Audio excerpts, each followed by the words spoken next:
Hey guys, this is Gigi from Juki Junkies. Look at this bird's nest. Does this not drive you crazy? So today we are going to figure out how we can avoid that little bird's nest that is such a little pesky guy that happens pretty much across the board with all machines. So let me explain to you how that happens. So to avoid that bird's nest, we do not want that. So what we are looking for is for something like this. So when you start your stitching, you don't have that bird's nest. You have just your stitch. Here's another one. Okay, so I've been playing with this, and this is a question that I get asked quite often. So let me explain to you why you're getting that. If you have a thread cutter on your machine, I shouldn't tell you that answer so quickly, but I am. It's the thread cutter. So what happens is when your machine cuts your thread, the machine doesn't know how to stretch that bottom bobbin thread out and give you like a 4 to 5 inch thread tail. So how do we avoid that? Well, number one, you could avoid it by not using the thread cutter, or you can also avoid it by pulling your thread up. So I'm going to show you guys how you do that.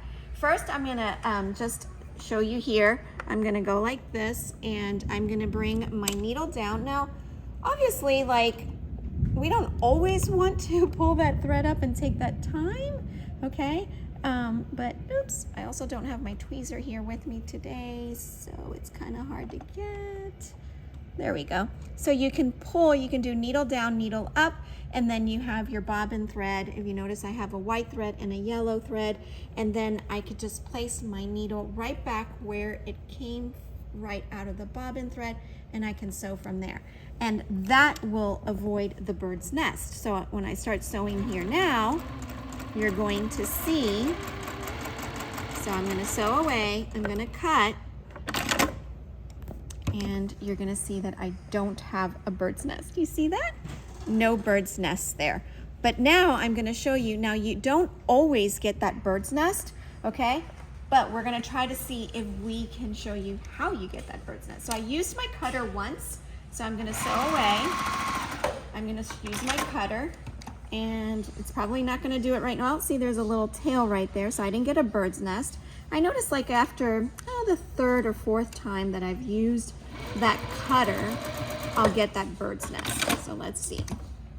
There you go. So see, you get that little loopy. So if you're trying to avoid that, the only way you can avoid that if you don't want that is that you definitely bring that thread up prior to sewing so that you avoid that bird's nest. The other thing you could do is called a leader cloth. So like, let's say if I was gonna sew and I'm piecing on this, I could start sewing on this little piece. We'll call this our little leader cloth, okay? So you're basically putting a little piece of fabric before you start sewing, so the bird's nest is gonna happen over here and not here. So I'm going to sew away, and of course, I'm gonna go into it, and I would avoid it like that.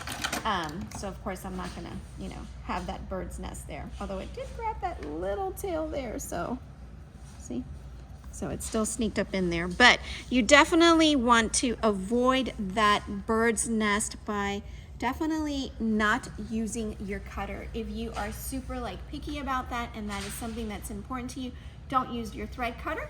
And number two, go ahead and pull that bobbin up and then start sewing with both thread tails up to the top. So I hope this helps. Make sure that you click a comment down below and say hi to me, and also please subscribe to our video.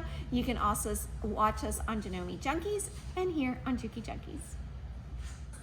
Thanks for watching. If you haven't already, hit that like button. It really supports our channel. Press subscribe for more weekly content. Drop a comment if you have any questions, or if you just want to interact with some fellow Juki Junkies. Also, press show more right here to look at the description. There's tons of different links for maybe videos that might relate to the video you just watched, links to all the accessories we may have gone over in the video, and also, if you press this link right here, shop our amazing fabric selection, it'll take you to our online store for fabric, notions, and tons of different quilt kits. I hope you guys enjoyed the video and have a great day.